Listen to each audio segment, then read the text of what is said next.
Começa agora mais uma entrevista do Papo Periódico. Nessa edição, conversamos com o atual reitor da Universidade Estadual de Ponta Grossa, Carlos Luciano Santana Vargas.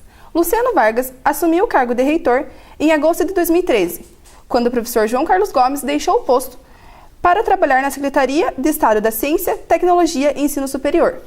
João Carlos e Luciano Vargas foram eleitos reitor e vice-reitor em 2006 e reeleitos em 2010. Em 2014, Luciano Vargas venceu as eleições para a reitoria, tendo como vice a professora Gisele Alves de Saquimelli.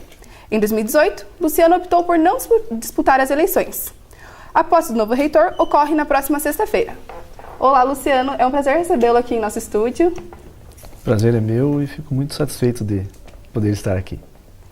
Em relação ao que foi realizado na sua gestão, o que o senhor considera como o ponto mais importante para a universidade? Foram várias frentes em que tanto eu quanto a professora Gisele nos preocupamos, né? Nós tivemos um grande avanço na verticalização do ensino, né? São 10 programas que foram programas de pós-graduação que foram implementados na nossa gestão, né? Nós saímos de 26 para 36 mestrados e doutorados, né? Então eu diria assim que isso foi o que realmente destacou a nossa gestão em termos de ensino, pesquisa, porque a verticalização é um resultado de um trabalho feito ao longo dos anos, né, e que culmina, né, na implantação de programas. E em relação ao sistema Meta 4, por que a reitoria optou por aceitar esse sistema, mesmo com uma discordância por parte dos docentes, né, principalmente em relação à perda de autonomia da universidade?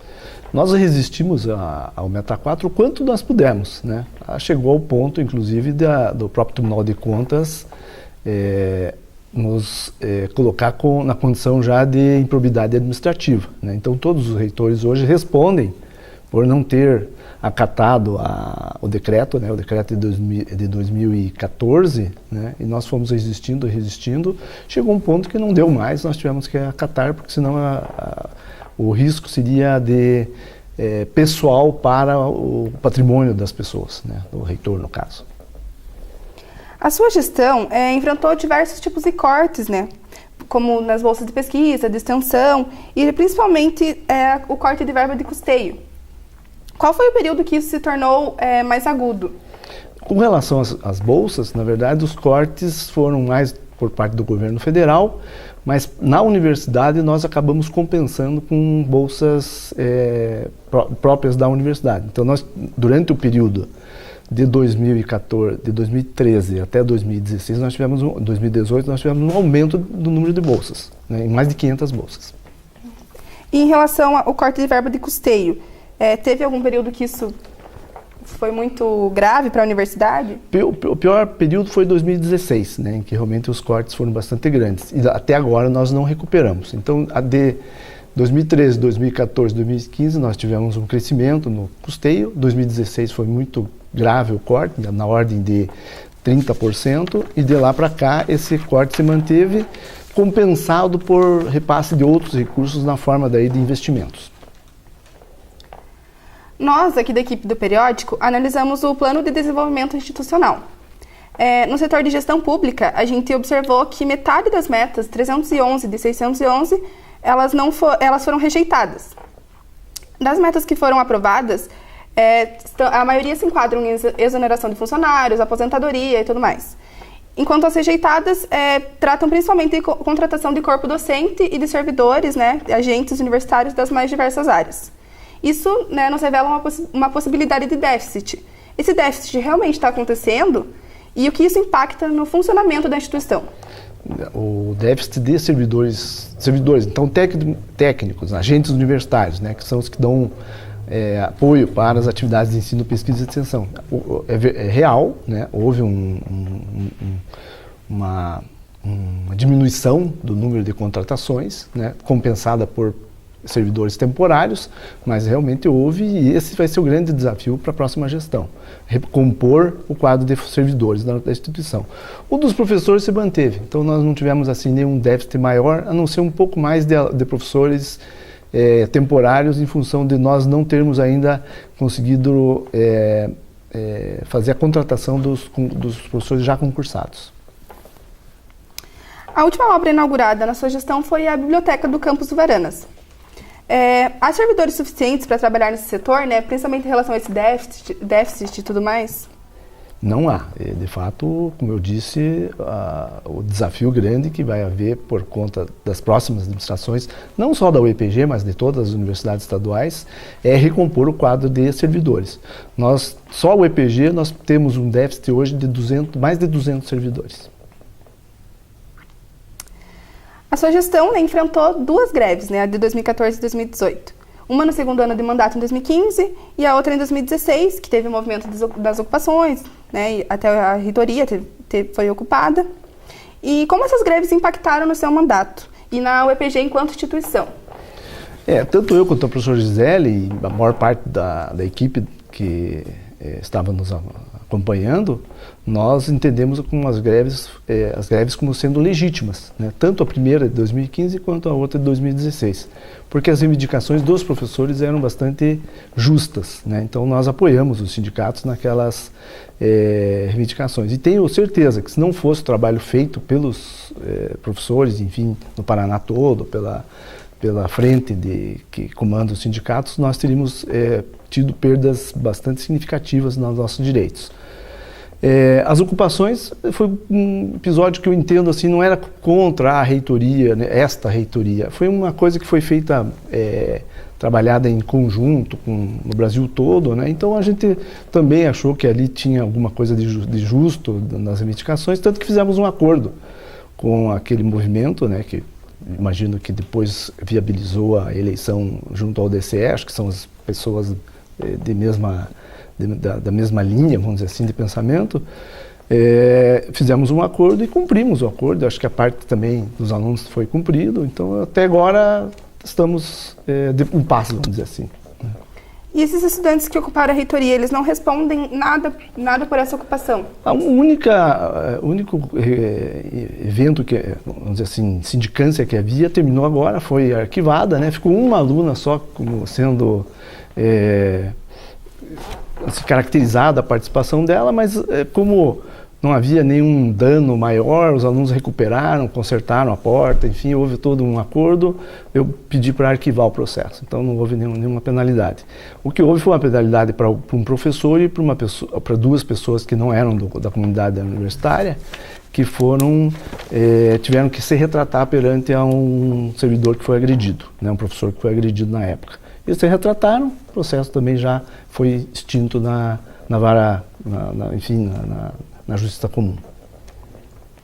É importante dizer que talvez a gente tenha conseguido de bom nesse processo, e já estava em processo de desenvolvimento, acelerou, claro, que com o movimento dos alunos, foi a política de assistência estudantil que a universidade implantou. Só para vocês terem uma ideia, entre outras coisas, nós passamos de 300 isenções no RU para 800 hoje, por conta dessa política que foi implantada. Em abril desse ano, a gente teve um caso de feminicídio na universidade, envolvendo 2 estudantes da instituição, né? Uma estudante foi morta e o outro estudante é acusado pelo assassinato. Nessa semana, a UEPG optou pela expulsão desse estudante. Como se deu esse processo? Na verdade, acho que foi o episódio mais triste que nós tivemos na nossa administração, na nossa gestão, né, de mim e da professora Gisele.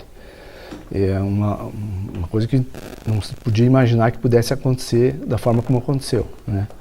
E nós imediatamente determinamos, né, que fosse instaurado um processo de disciplinar, né, contra o assassino, né? E felizmente para nós a própria comissão indicou pela expulsão do aluno e ele foi expulso. Então a semana passada eu assinei a portaria, né, expulsando ele. A gente não queria isso, né, claro, nem expulsar e nem que tivesse havido a morte, mas eu acho que do ponto de vista da universidade nós não podíamos dar uma resposta diferente, tanto para a comunidade interna quanto externa. E em relação às eleições que aconteceram nesse ano para a reitoria, por que o senhor optou por não disputar essa eleição, né, não tentar a reeleição?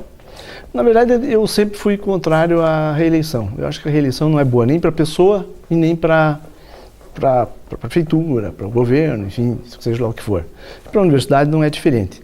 Eu só aceitei concorrer a uma reeleição com o professor João Carlos, porque naquele momento, né, 2010, não havia, vocês acho que nem estavam na universidade ainda, né, mas acho que o professor estava, não havia assim, nenhuma liderança, tanto que foi uma eleição praticamente sem concorrência, né, um professor só que sem nenhum histórico concorreu conosco, então na verdade eu aceitei.